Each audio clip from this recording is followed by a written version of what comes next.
Say happy. I'm gonna say it's something feedback. Okay. I'm not gonna say happy. I'm gonna say abundantly blessed 2022 to everyone. Abundantly and affluently blessed 2022 to everyone. I'm excited about my show today, y'all. I actually, y'all know I go through my friends list, and I keep at least 500 people on my friends list, y'all. I knock it down every day, and every day goes back up to like 800, and then every day that's what I be doing on Facebook a whole lot, just knocking friends list. And I saw that my guest here is Facebook friends with. Am I hearing feedback, Mr. Walker? Let me see. Oh no, I shouldn't. I don't. Okay, but I saw that my guest here is Facebook friends. Was Facebook friends with my little sister, Monica Brown. So, yeah, I am hearing feedback. And so, what I did was I was like, okay, well, she normally don't have friends that try to friend me on Facebook. So I went on ahead and accepted his friend request. And lo and behold, it is an amazing, amazing podcast. Y'all, this podcast is absolutely amazing, and you can share it on your page. Did you already share it? Okay. Y'all, this podcast is amazing. I want to take the time. Oh, before we get going, I want to say I want to make an announcement that the Brian Alford Experience Photography, the amazing photographer, he's doing Valentine's Day shoots. Now, I want to announce it today, but I will have the official flyer soon. But yeah, he's y'all. If y'all getting a Vogue photo shoot from him, so whatever he charge. That's good. But so let me get back to it. I'm excited to have here Charles Nzali. Yes. Charles Nzali of 80+1, The Classroom. Yes. Tell us about yourself. Yes. Greetings to everybody. First of all, I just want to say thank you to you, Lyne't, and you're welcome. Thank you to Monica, and I'm excited to be here. I'm very happy to be here. My name is Charles Nzali. Like you said, I am born and raised in the Gambia, West Africa. Grew up there. I'm one of 8, the oldest. Awesome. And then went to school there. Grew up in Gambia, and then worked there a little bit. Did a couple of things in Gambia. I worked. My first job actually was as a teacher, elementary school teacher, 5th grade teacher. So that's the national service that they require y'all do? Was that, or you actually were a real teacher? I graduated college, right? I graduated high school, sorry. Uh-huh. And then out of nowhere, I was just sitting doing nothing, and my mom was like, "You're not going to sit here doing nothing. Yep. I need you to do something." And then my grandmother said, they're hiring for unqualified teachers. And then Oh wow. yes, and then so they give you a little 2-3 weeks training, and then they send you out. And then me and my uncle went out and did the teaching. It was interesting. We were getting paid $600. How much? $600 is, how much is that in dollars? Like maybe $7 Oh a wow. month. But boy, That's a lot of money back then. Not really, but you can buy a shirt. But that was like the first money that you were making. Yeah. That's I understandable. Loved it, I really loved it. And so, what I read your story a little bit, and you said did you say you were an accountant for a while, or A recovery officer. recovery? A legal officer. Okay. / recovery for a bank. Okay, so that's what you did. What? Tell us what that job entailed. So after I get out of the teaching, right? Mm-hmm. I always wanted to be a lawyer, so I went and started studying law in the Gambia. Okay. So when I started, and then one time I met one of the lecturers there, needed an assistant at the bank. Uh-huh. So I applied and went through exams and all kinds of stuff. So they ended up hiring me as a recovery officer and a legal officer. So basically what we do is we we work on collaterals for mortgages and stuff Oh, like so that. it's almost like the repossession people. Yes, and Okay, then okay. also once you owe the bank money, we we we come there and take your property and take the, You it's know not. okay, so I tell a lot of people this, and maybe you can now confirm it Yeah, for all of the people who've talked to Lyne't. yeah, You can confirm. Ooh, Mr. Walker, that feedback got me losing my thoughts. But you can confirm it for the people who I've said this to and they don't understand it. yeah, I tell people that going to West Africa, because I went to Ghana yeah, and I didn't tour, I lived there for 3 weeks. So I lived as a resident. yeah, It's kind of like stepping back in time to the 70s, the 60s, 70s, and the 80s, the way things are done. It's very modern.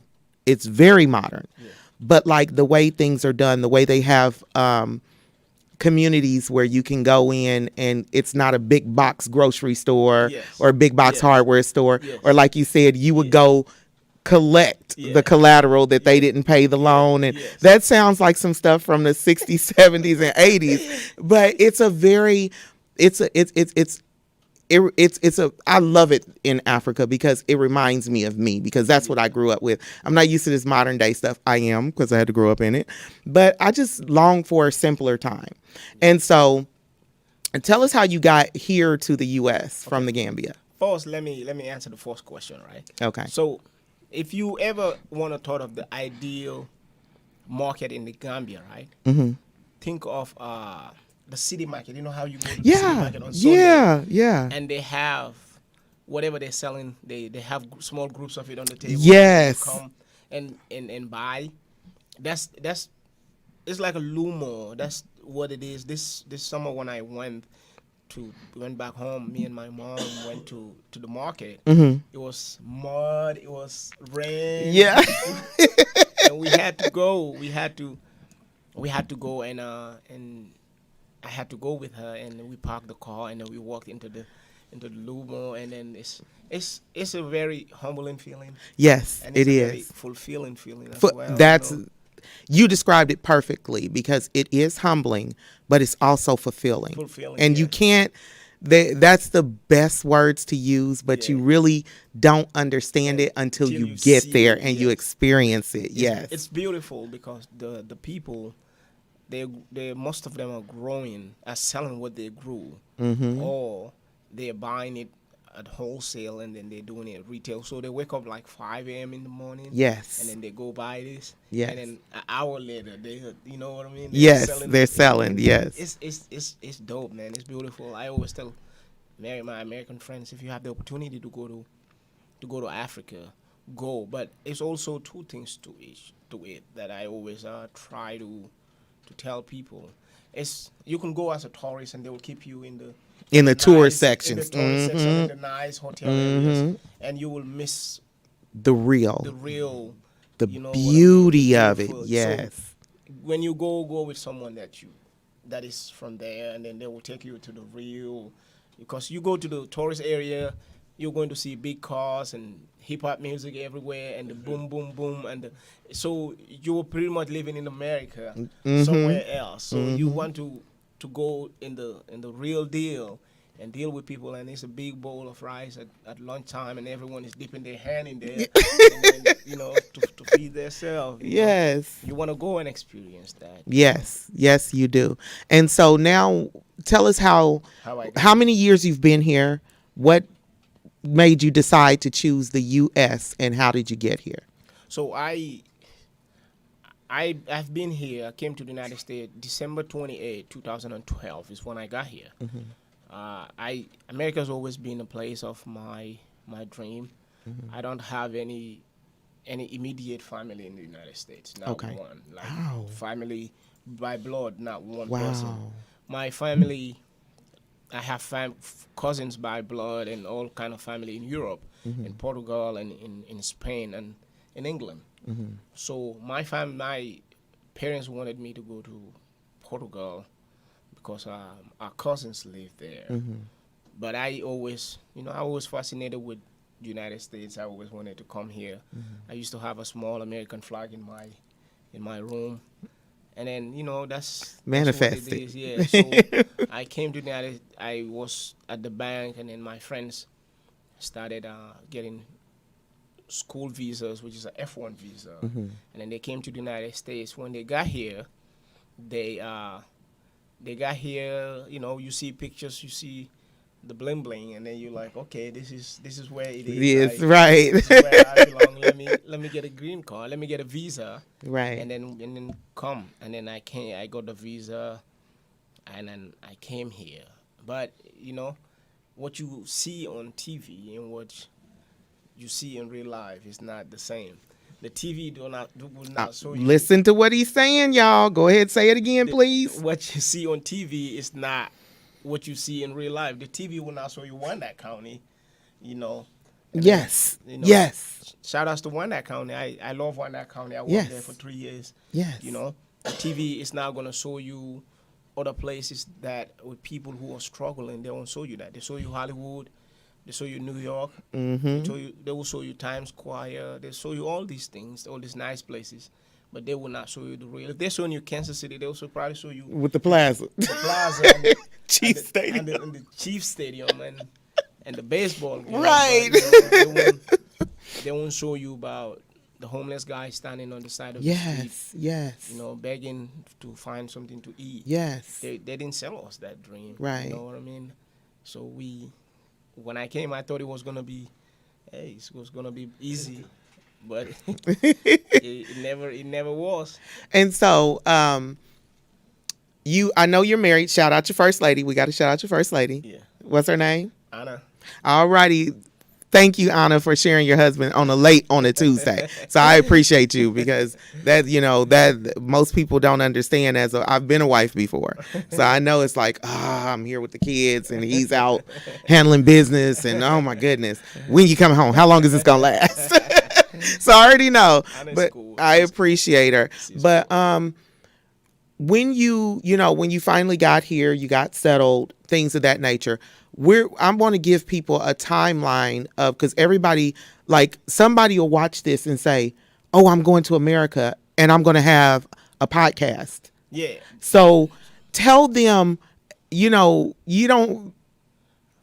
It didn't just come to America and then things happened. Tell them how you got here. Tell them what happened. Okay, so I come to the United States, right? I had about $600 in my pocket. So first day, I'm living on campus in Coffeyville, Kansas, which is about 3 hours from here. Yes. So, like first week, the few friends I met on campus, Crispy.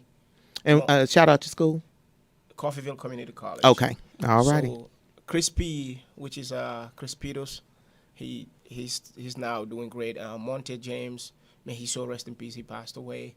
And some of the boys that I met decided they were going to the mall in Tulsa, Oklahoma, which is an hour.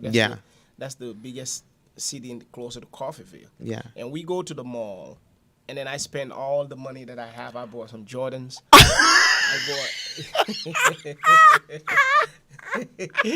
I spent all the money that I had. I bought some Jordans. I bought a couple of hoodies, some Nike hoodies. I was just like a child in the grocery store. I bought a pair of Timberland boots, and then I come to school. One of the freshest kid in the block. I was cool, but reality hit quick. Yeah. When the money is gone, and now it's time to eat, and my mom is not around. I'm looking around like, need food. Where do I eat? And then it's time to get a job. Then you realize, because you're an international student, you can only work on campus, and you can only work for 20 hours a week. Ooh, and campus don't pay that much. $7.25. Oh no. So with that, reality hits. I got a job at the cafeteria first I started as a dishwasher. So imagine you're a legal officer in a bank.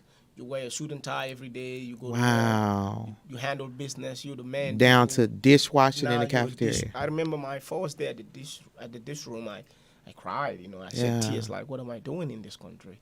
But you have to have the belief. Yeah. And then from there, I was doing all kind of petty jobs, and then eventually I graduated school. I had already filed for a green card. It delayed for like 2-3 years, and then because it delayed, I didn't really have a consistent flow of income. Right, And then right. at the time, I was married at the time to an American lady. Didn't really, we didn't really, we were still both very young, Yeah, and communication was like a really, really bad at the time. Class of culture, yeah. all kinds of stuff were But messed even up. when you're, and I will say this to people who are listening, it when you're young like that, Yeah. it doesn't matter what culture. It's just it's Yeah, marriage is hard it is. when you're young people. But go ahead. So, but at the time, so we were not seeing eye to eye on certain things. It's not her fault. I think most of it has to do with me. Maybe the way we were communicating with each other. But I'm the head of the household. I should be able to put my feet down and let my ego go sometimes. Right, right, And right. all of that played a role, and then that didn't work. So because of all of that, I ended up being almost homeless. I live in a in a gym that my friend pays for the membership. So the gym, they have like a lounge upstairs. Uh-huh. So I used to just sometimes I'll just take a shower there, Wow. sleep, work out. Sometimes late at night I'll be wiping down the equipment Yeah, at the gym because I have nothing to do. yeah, And then the guy who owns the gym, eventually, you own a business, you check the cameras. And then one night I was there asleep, and then he came and woke me up. I was so scared, and he just was like, "Talk to me, let me know what's going on, young man, let me know." He kept on saying that, and eventually, I was calm enough, we sat down, we had a conversation, and he actually gave me a job at that gym for a little bit. awesome. And then, while I was still waiting for my green card, and then once I have my green card, I moved to Kansas City. And then when I moved here, the first person that introduced me to Kansas City was a man called Lee Baker. Okay. Lee, even now, we don't see eye to eye now, but that's still my brother for life, and I love him. I will always respect him and adore him. So Lee Baker brought me the first person to bring me to Kansas City. I just fell in love with the city. I'm back here. I've been living here for 5 years. Awesome. And I like it. And so my little sister said that y'all worked together at Waffle House. So how did you get started there?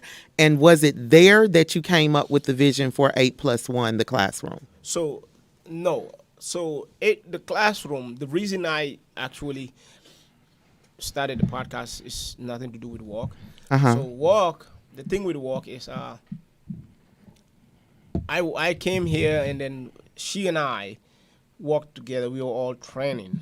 Okay. And then by far, I think the most talented person I've ever met working at Waffle House is she's the most talented person I ever met working at Waffle House.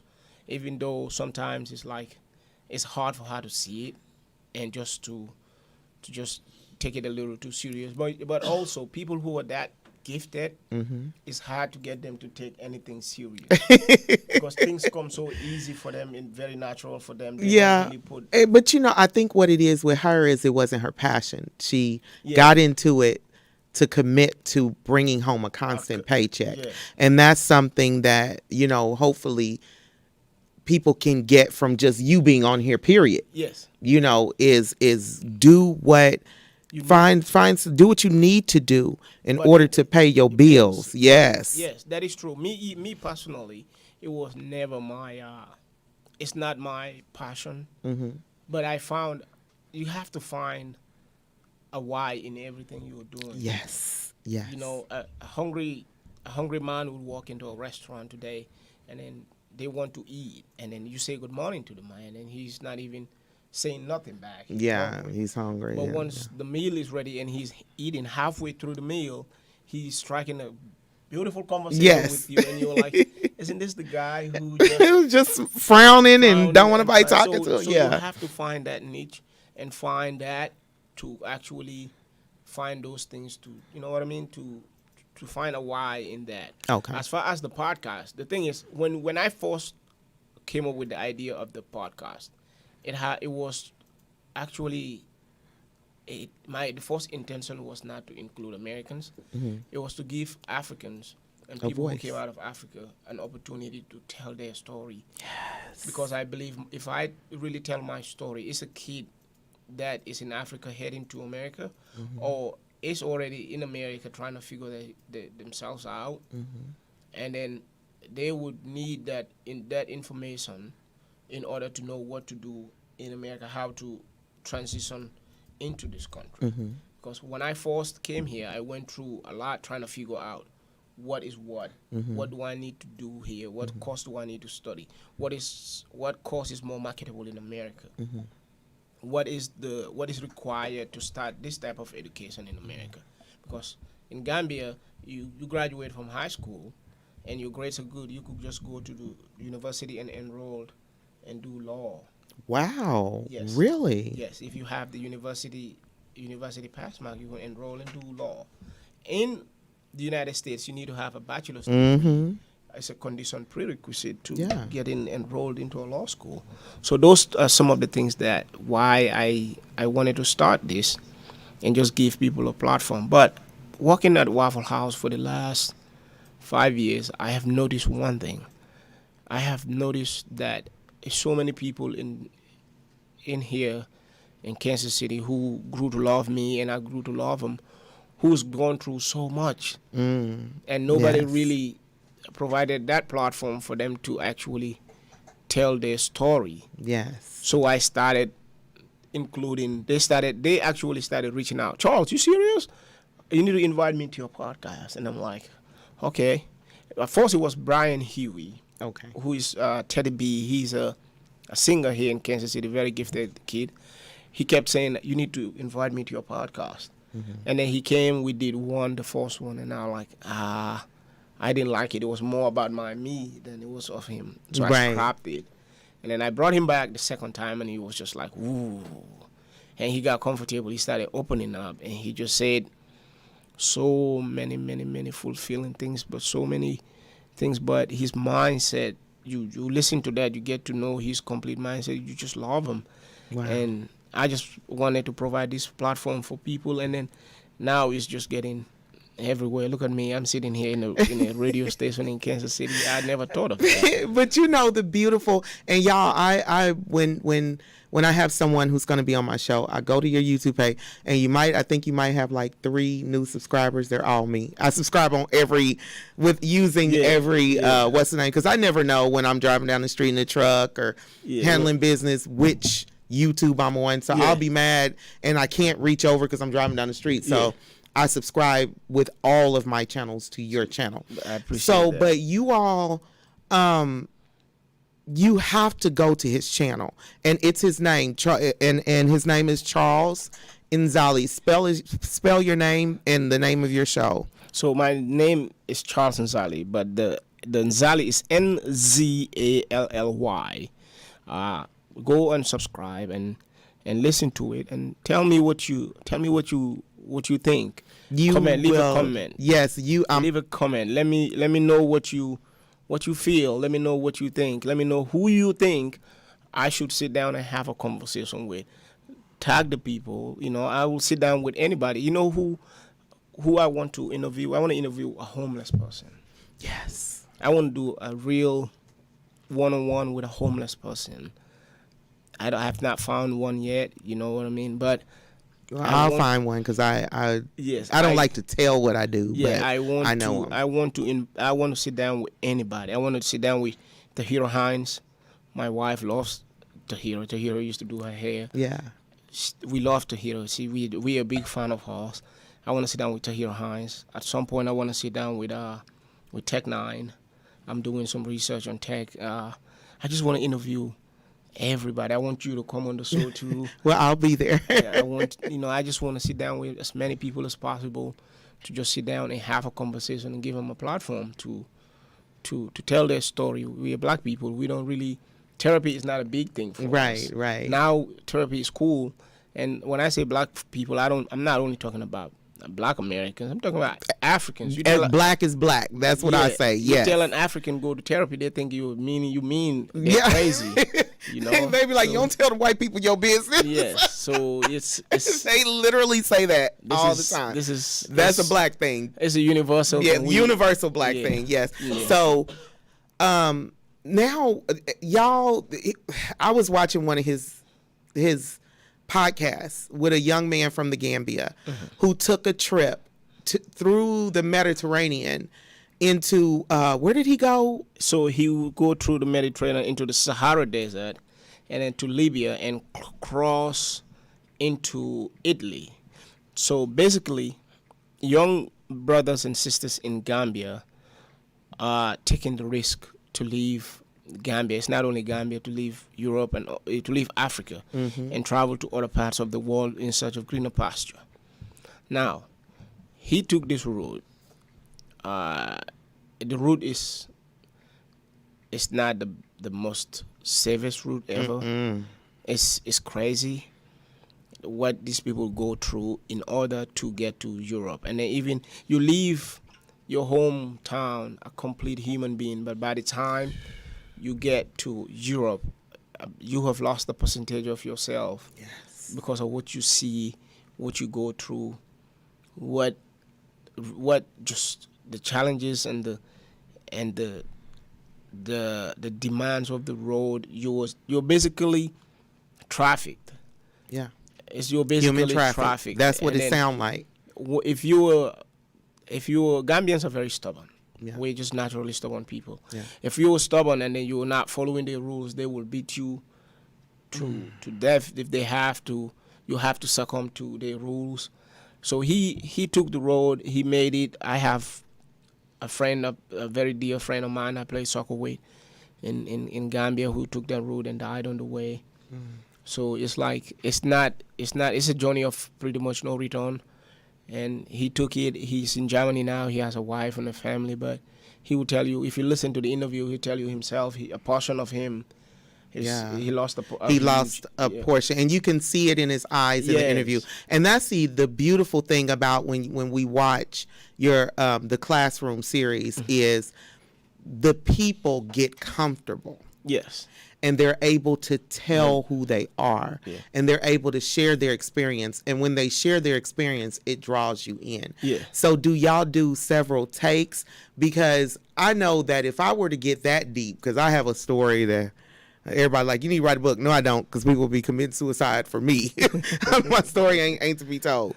But to get people to open up to you in that manner, it takes a special gift to me, because people are going to be on edge. Yeah. So what have you learned over the years over the time frame that you've been filming the Classroom that helps your guests to calm down and to feel like, okay, let's just talk about it? Okay. Or like it's almost like watching a therapy session. Yeah.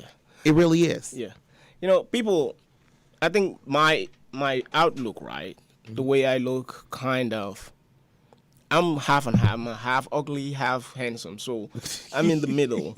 And that's exactly how my life is as well. Right. I have been through so much myself. Yeah. Yeah. So if you sit down with me and you're talking to me, you can tell from how I am looking at you that I've been through this before. Either I've been through it or I've known somebody that's been through this. Yeah. You're talking to a child who grew up from my neighborhood. Alcohol, drug, and prostitution as a child were they were very present. Okay. As a young child, growing up as a young teenager, I used to hear prostitutes going, "Get off of me, get off of me. You've done your money's worth." You know what I mean? Yeah. So I have been through a lot myself. So when they come and when you're speaking to another real one who's been through the same thing that you've been through. So they get comfortable, and then, you know what I mean? And then so also as a podcaster, as an interviewer, you need to know when to ask the question, and when the person goes up, just to sit back and just relax. And allow them to just express themselves and talk. We cry together. Half of those things we have to stop and cry together. And when they cry, I cry too. I'm a human being. Absolutely. I cry with them, and then we agree to, and then we go again.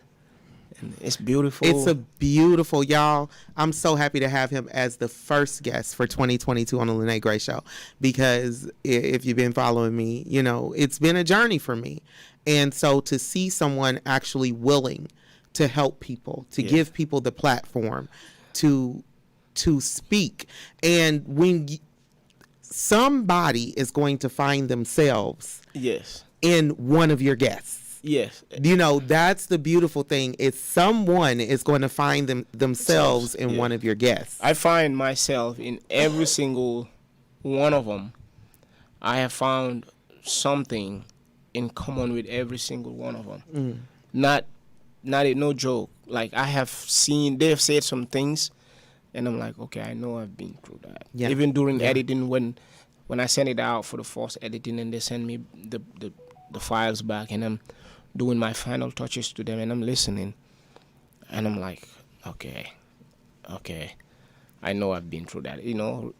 I don't know if you've got to. There's one that I did with a lady who was addicted to pills. Yes.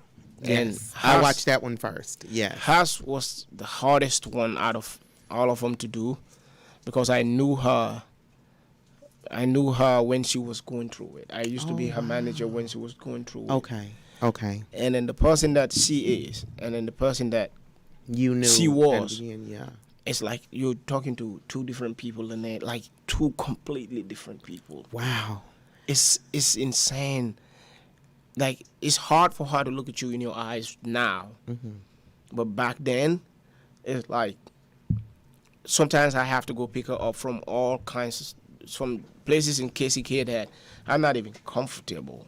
Wow. And she's coming from buildings that look like pretty much abandoned buildings. That no one... And to come to work, and I'm looking at myself like, did this just happen? Wow. And then now you look at her, and she's like one of the most beautiful souls you can ever speak to, and one of the most beautiful person to ever be. And that's the feeling you get watching your show. You get the feeling of you see the triumph. Yeah. But the people explain to you their tragedy that got them to that place. So, and I feel that's the reason why I was like, oh, I got to get him on. So when you were like, I'm in K, I was like, no, he's far away. Hopefully he makes some time. Yeah. But you did make it long before we got the show on. Yeah. Because I need for people to understand and to get the word out there about your show. I would love, I'm going to make a request. I would love, because I'm engaged to a Ghanaian man. And so one of the things is, and I told him, you're coming over here on your own work visa. We doing work visa, sir. We're not doing marriage, because I've seen the marriages not work. And I ain't the one. I am not the one. I'm your backup, okay? Okay. Yeah, I ain't the one. So let's say we are not the one. We not the one. So, but I would love to see you interview people who have made it different, like you said, F1, H1B. Yeah. All of those different areas, and how they made it. What's the steps to do it and things like that? Yes. That would be something good for those, because it also I actually want to do that myself. I have an interview, a very good interview that I've been sitting on for a while now. I interviewed a guy called Gando Moba. Okay. He's lived here in Kansas City. His parents are Liberian, and I wish I don't know why I've been sitting on this interview, but because it's meant for 2022. Yeah, that's why it's just too good. Yeah, and he explains the tragedy his mom went through to get a visa, a green card, to get all that stuff sorted out, because his mom came here at the time where there was war in Liberia. Yes, I remember that. So when that happened, Liberians were put into refugee protection status. So that protection status, they pretty much gave them IDs and social security numbers, and then they just let loose, let's walk. So as the administrations change, the rules change. Yes. So see, it got to a point where she has to go and change her legal status to her immigration status to something else. And he said they will go to the immigration office and just say it, and they wouldn't know if their mom is gonna get deported that day or they're leaving. Their mom. Yes. Oh man. Oh my goodness. Or they're going home with their mom or they're not. They wouldn't know because that is the status of immigration. The legalities so of when immigration. when he said that, I was like, okay, maybe I need to get someone in here to kind of go through the whole immigration process and what to break it down and what. Actually, I'm looking at. I have someone in my mind who's actually an immigration lawyer who's from Gambia. Awesome. Yeah. That's the person I am trying to, and the wife is a good friend of mine. So, you know what? You actually planted some seeds. Yes, and I always tell people, I learned with a couple of guests, they would call me and be like, I wanted to be on your show, and I'm offended you didn't ask. Well, when I first started my show, I was scared to ask people, especially people who were like really, to me, really important people who had done amazing things. Yeah. It was like, I don't want to bother them.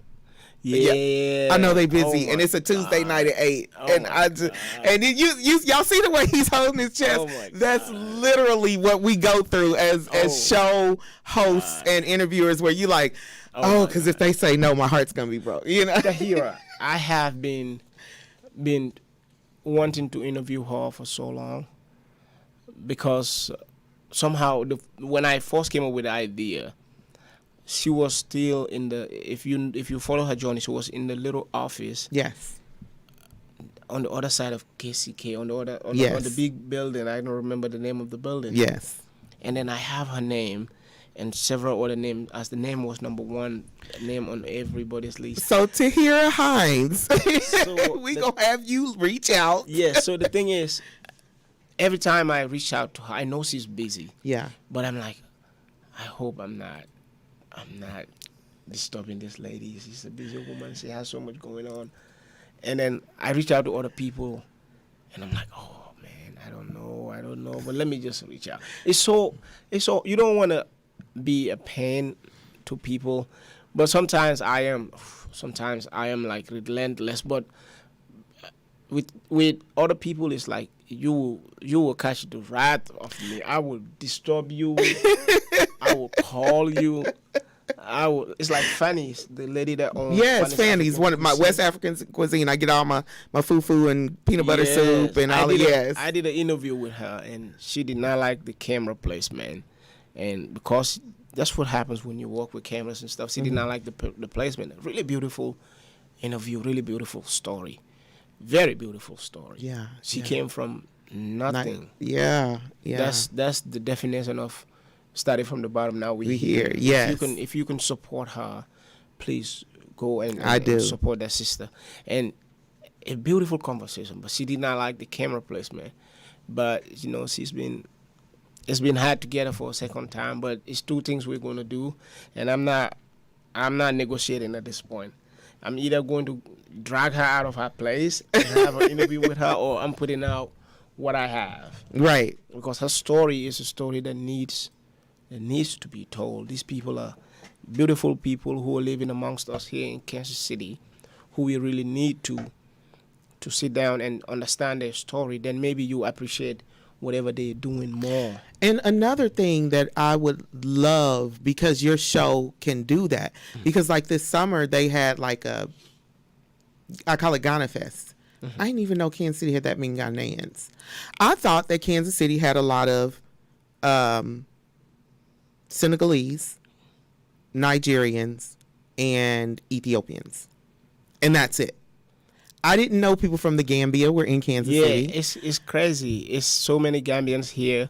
I didn't even know. Yeah. It's so many Gambians here. When I on my wedding, right before my wedding, I found out someone that I went to the same high school. We used to sit like this on school break in high school. Yes, and eat school lunch and talk all kinds of stuff to each other. He will call himself Bill Gates. It's actually here in Kansas City, and crazy.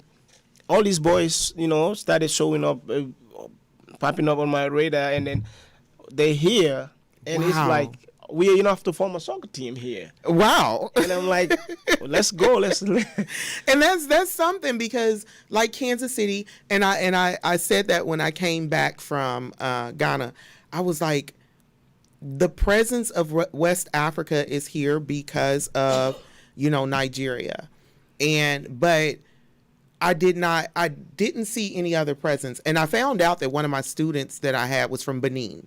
Yeah. And so, it's like a lot of people, the Nigerians, because they're very proud people. Yeah, Nigerians, they're Nigerian.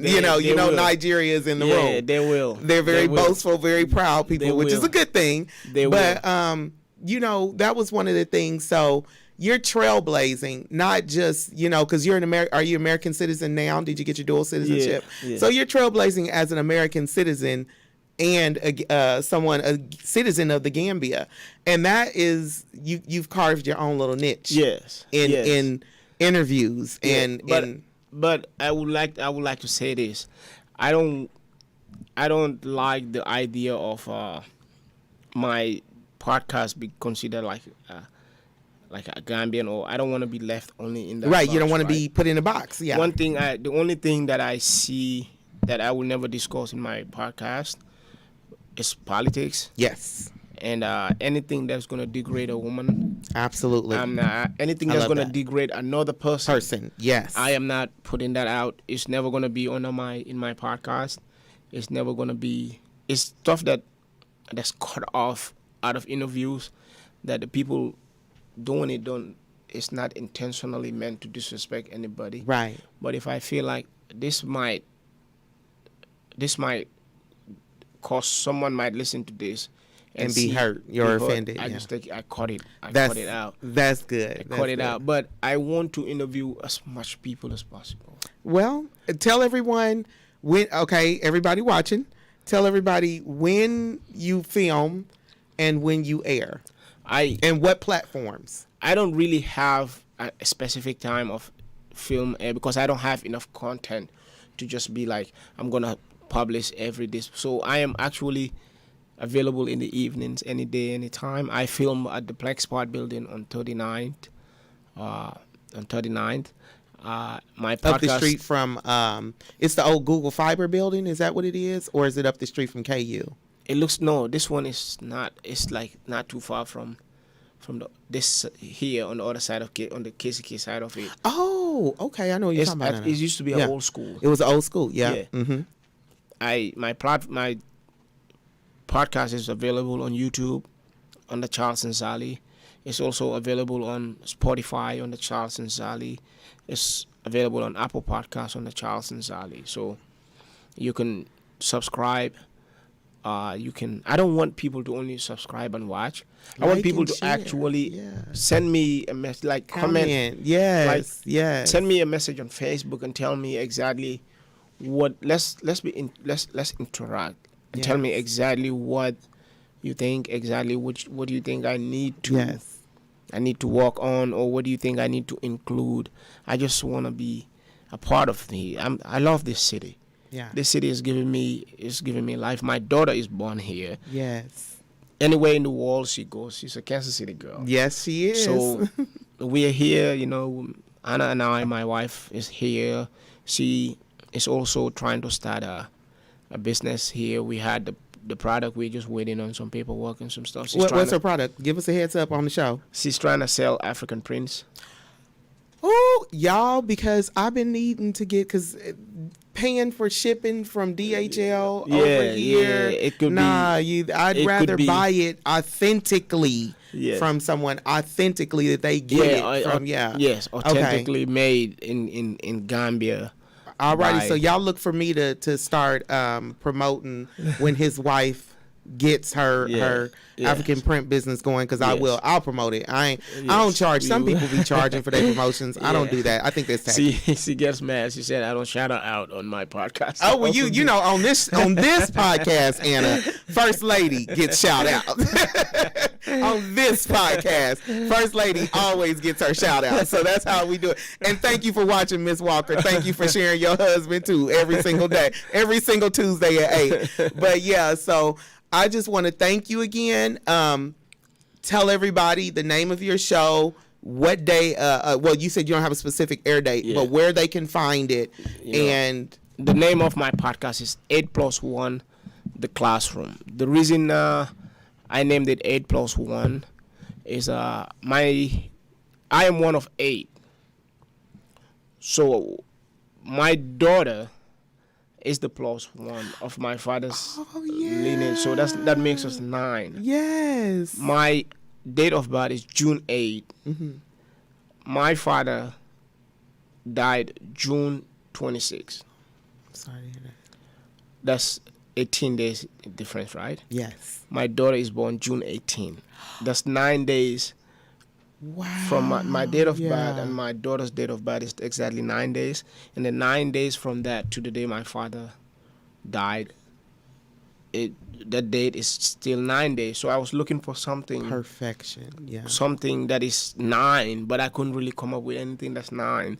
And then a friend of mine said, you might have to add 2 numbers to make it make sense. And then we are talking about things that they don't teach you in the classroom. Yes. Yes. So it's a classroom that is filmed in an old classroom. And people talk about real life stuff. They talk about their pain. Yes. They talk about, it's always a happy ending. And, I just want to wish to share that information with everybody. Well, we here at the Lyne't Gray Show, we thank you. And y'all, I'm so grateful because he took time. And when did we schedule this? On like Sunday? On Sunday. And then I sent out for my flyer to be made, and my flyer wasn't back in time. But I am grateful for you coming on the show. You have a chair anytime you like. Just hit me up and say, hey, Lyne't, I got some stuff I want to discuss on your show. We will do this. We will do this more. Absolutely. We will definitely do this more. And then, I appreciate you. I am You're so welcome. I am so grateful for this opportunity, and I'm grateful to Mr. Walker. To Mr. Walker too for amazing setup. And then this is what it's about. It's about community building. Yes. Each one teach one. Each one teach one. And then also not only for the show, I just want to applaud you and say thank you to you for the information that you share on Facebook. That video you did on starting a business and all of that, that's biblical. That is a constitution of success that you just laid out to every single person. I'm going to share it on my Facebook because I know I have friends who are entrepreneurs who are trying to get their feet wet in the business, and they're trying to figure out how to start. That you just gave is heaven sent. You have I don't think you even understood what you have done. What I would also suggest is, I would suggest you find a way of downloading it and putting it out on YouTube and share it on different platforms, because that information there is an information that we all need as black people. Yes. We all need everywhere, peace people all over the world who are trying to start businesses here in America who need that information. That is some information that I personally made great. I have notes because I needed that information. I've been looking for something like that for so long. And I just want to say, well, you're welcome. And I want to give praise to God for that one, because that just God told me to do it on a whim, and that's what I did. But our time is up. It's 9:00, and I want to thank y'all for joining the Lyne't Gray Show here on KUAW, Knowledge, Understanding, and Wisdom, Kansas City's first global community radio station. Tune in next week, next Tuesday at 8 p.m. I don't know who's going to be on the show, y'all, but we're going to figure it out. Y'all know I'm the Seinfeld of radio. Y'all take care. Bye-bye.